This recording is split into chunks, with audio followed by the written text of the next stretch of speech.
Ukraine की ये जंग उस वक्त और ज्यादा भड़क गई जब इस्तांबुल में एक मीटिंग से पहले, शांति वार्ता से पहले यूक्रेन की तरफ से ड्रोन अटैक किए गए और 500 ड्रोन के जरिए रूस के कई एयरबेसेस को निशाना बनाया गया।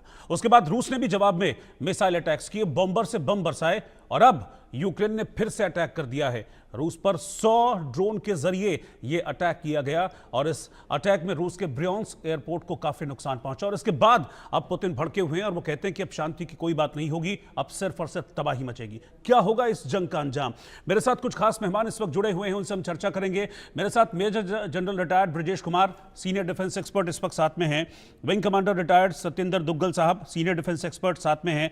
Ambassador retired Pradeep Kapoor ji, former diplomat, वो इस वक्त साथ में हैं। और Surendra Singh Lali ji, foreign affair expert, वो भी साथ में हैं। आप सभी का बहुत बहुत स्वागत है मेरे साथ इस चर्चा में। जनरल ब्रजेश कुमार, सबसे पहले मैं आपके पास आना चाहूंगा।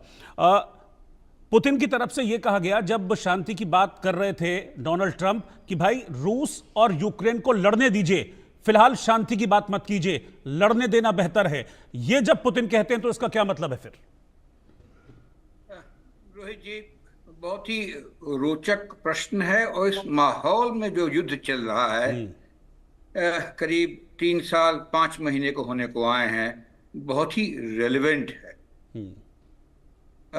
हम ये भी जानते हैं कि एक महाशक्ति, रूस जैसी महाशक्ति, यूक्रेन को कुछ हफ्तों में काबू करने के विचार से निकली थी 3-3.5 साल पहले।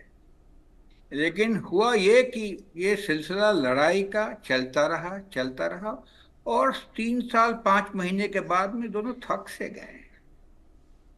लड़ाई का इंफॉर्मेशन वॉरफेयर एक बहुत महत्वपूर्ण टूल है जिसका आजकल सब लोग इस्तेमाल करते हैं। और इस वजह से इस जो इंफॉर्मेशन वॉरफेयर का जो टूल की वजह से जो क्या कहते हैं कंफ्यूजन है, उसको दूर करना आवश्यक होगा। और हम जैसे लोग इसकी कोशिश करते हैं कि इसमें कितना सही है और कितना अफवाह है, उसको अलग थलग किया जाए। ठीक है सर, मैं मुझे कुछ सेकंड दीजिए, मैं आपके पास आ रहा हूं।